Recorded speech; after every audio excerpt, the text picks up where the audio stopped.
I'm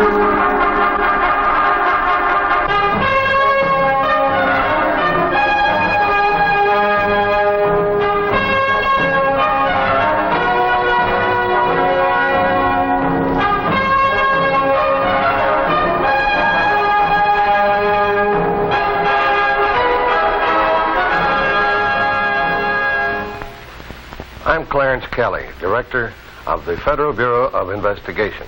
I want to welcome you to FBI headquarters and thank you for your interest in law enforcement.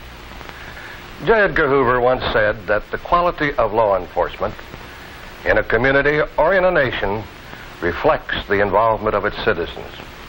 Your presence here today proves that, like the thousands of others who tour our headquarters, you share in that involvement.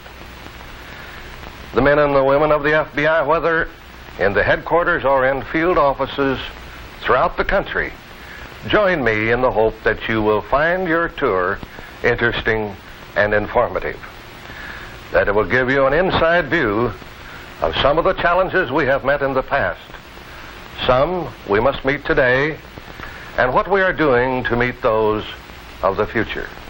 The time is 1924. A young Washington lawyer in the Department of Justice is named director of the scandal-ridden Bureau of Investigation. His name, John Edgar Hoover. That is when the scandal stopped. The new director met the first of many challenges, and won. A few years later, when the name of the organization was changed to the Federal Bureau of Investigation, its reputation, like its seal, stood for fidelity, bravery, and most of all, integrity. It still does.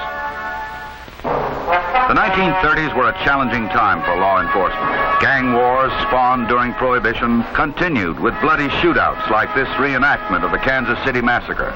The FBI met the challenge of the gangs head-on. These newsreels of 1932 report an American tragedy, the kidnapping and murder of the Lindbergh baby. The Bureau, under Hoover, played a major part in the painstaking investigation that led to the arrest, trial, and execution of the kidnapper.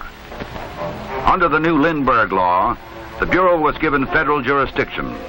Using the thorough and scientific investigative methods which became their hallmark, they brought under control this threat to the safety of every American family, as they strive to do so today. From that time on, the FBI has continued its efforts for the safe return of kidnapped victims and the apprehension of the kidnappers.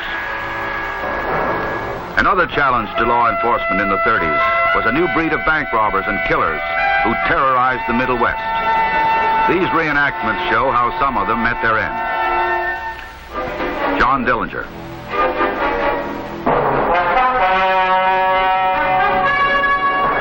Babyface Nelson. Machine Gun Kelly, who coined the term G-Men.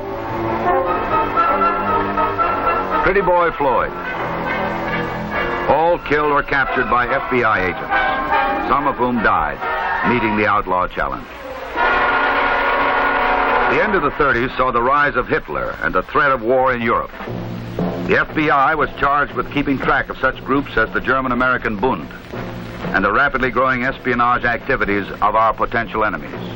With Pearl Harbor and World War II, their mission was enlarged. The challenge became greater. This reenactment shows how war once actually came to our shores in the shape of Nazi saboteurs landed from a submarine on the coast of Long Island. But the FBI was there. These newsreels show how the evidence, so carefully collected, was presented to a military court. Director Hoover and associates testified. The military court found the spies guilty. Some were executed, some sentenced to long prison terms, some eventually deported. As the automobile produced a more mobile criminal in the 30s, the airplane produced a more ruthless one in the 50s. Their method was the cold-blooded destruction of an aircraft in flight so that the killer on the ground could collect insurance or dispose of an enemy. Suspicious crash wreckage was minutely examined by experts from the Civil Aviation Board and FBI. One such examination and its follow-up by the FBI led to the arrest, trial, conviction, and execution of John Gilbert Graham. who in blowing up the airplane was responsible for the death of 44 people, including his own mother, to collect her insurance. The 1960s brought another challenge of the air age, the skyjackers. Whatever their motivations, this was a challenge that had to be met fast. The FBI joined with the Federal Aviation Administration and the airlines in a concerted effort that has greatly reduced this intolerable hazard to air travel. The 1960s also brought the FBI a new challenge: the civil rights struggle to secure for all citizens their constitutional guarantees. Violence and the threats of violence marked the early stages. FBI investigations, impartial and thorough, provided proofs necessary for federal prosecution of civil rights violations, up to and including murder. It seems fitting that we end this history of some challenges met by the FBI during the almost 50 years in which J. Edgar Hoover was its director, with presentation of the Freedom Foundation Award at Valley Forge. The challenges continue. Organized crime with its illicit billions trying to hide behind the cloak of respectability. An increase in extremist terrorism with heavily armed urban guerrillas drawn from varied ethnic and economic backgrounds. Police officers being killed by snipers in random ambushes.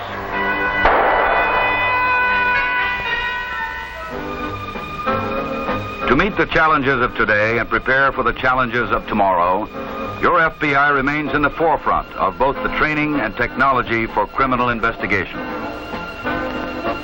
This headquarters, as you will see on your tour, provides the most modern facilities from which to administer the nationwide FBI field offices. It also houses a better equipped and more spacious FBI laboratory, which includes such advanced forensic techniques as neutron activation analysis. Any law enforcement agency may send evidence for FBI laboratory examination and call upon the FBI examiner to testify. Both of these services are without charge. Other facilities are also being updated.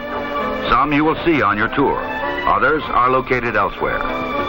Fingerprint files, always an essential tool of criminal investigation, will soon be quickly classified by a computerized scanning system, a great improvement on visual search. The FBI's National Crime Information Center, with hundreds of terminals and law enforcement agencies throughout the country, provides instantaneous identification of stolen cars and other property, as well as wanted criminals. And finally, a university for law enforcement, the FBI Academy in Quantico, Virginia. The magnificent campus houses classrooms and laboratories equipped with the most advanced educational technology. The library provides extensive learning resources in books and audio-video equipment. The Academy firing ranges, with their close combat and other specialized training courses, reflect the realities of police work today. The Academy trains all new agents and brings experienced, seasoned agents at all levels back for refresher or specialized technical courses. The same facilities are used for the FBI National Academy, open to selected law enforcement officers from every U.S. agency and from many foreign countries.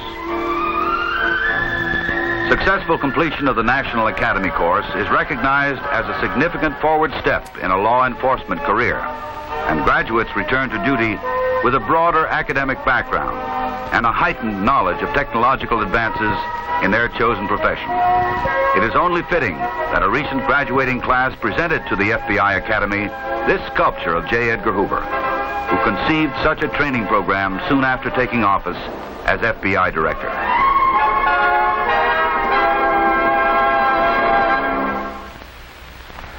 Ladies and gentlemen, I hope that this brief background on the FBI and how it has met its responsibilities over the years will add to the enjoyment of your tour. I do not want to leave with you the idea that there will be no more problems in the future, or that facilities and technology alone will solve them. As always, people solve problems. People meet challenges. The men and women of your FBI will continue to live up to their entrusted responsibilities in the spirit symbolized by our creed: fidelity, bravery, integrity. Enjoy the tour of your FBI.